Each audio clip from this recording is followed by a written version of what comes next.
யெகோவா ஈரே பிரேட்டின் வழியாக தேவநாம மகிமைப்படுவதாக உங்களையும் வெல்கம் பண்ணுறேன். பிரியமானவர்களே, உங்களுக்கு நல்ல தெரிந்த ஒரு வேத பகுதி பற்றி இப்போ பார்க்கலாம். சங்கீதம் 23:1. கர்த்தர் என் மேய்ப்பராய் இருக்கிறார், நான் தாழ்ச்சியடையேன். தாழ்ச்சியடையேன்னா குறைவடையேன். ஏன்னா ஆண்டவர் நமது மேய்ப்பராய் இருக்கிறார். அது மட்டுமல்ல, நல்ல மேய்ப்பனாக தன் ஆடுகளுக்காக ஜீவனையே கொடுத்த நமது தேவன். ஒரு மேய்ப்பனாக நம்மை பாதுகாக்கிறார், வழி நடத்துகிறாங்க, கூட வராங்க. எனவே அவர் கூட இருப்பதனால நாம் குறைவடைய மாட்டோம். நமது குறைவுகள் என்பது அற்ப காலம்தான். ஆனால் ஆண்டவர் மேய்ப்பராக நமக்கு செயல்படும்போது குறைவுகளெல்லாம் நிறைவாக மாறும்.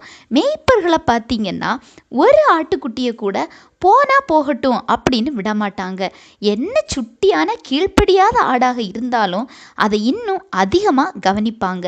அதுபோல தான் நாமும் நம்மக்கிட்ட இருக்கிற கீழ்ப்படியாமை, இயலாமை, குறைகள் நிறைய இருக்கலாம். ஆனால் ஆண்டவர் அவற்றை எல்லாம் பார்க்க மாட்டாங்க. நம்மளை இன்னும் மாற்றி அவருக்குள்ளே கொண்டு வரதான் ஆண்டவர் எப்போவுமே பார்ப்பாங்க. ஆண்டவர் உங்களை ஒருத்தரை கூட விட்டு கொடுக்கவோ ஒதுக்கவோ மாட்டாங்க. எனவே அவரை நீங்கள் விசுவாசித்து ஒரு மேய்ப்பனாக ஏற்றுக்கொண்டாலே போதும். ஏன்னா ஆண்டவர் உங்களை ரொம்பவும் நேசிக்கிறாங்க. உங்கள் குறைவுகள் மத்தியில் சொல்லுங்க, கர்த்தர் என் மேய்ப்பராய் இருக்கிறார், நான் தாழ்ச்சியடையேன் அப்படின்னு. சரியா? ஆண்டவர் தாமே இந்த வார்த்தைகள் மூலம் உங்களை ஆசீர்வதிப்பாராக.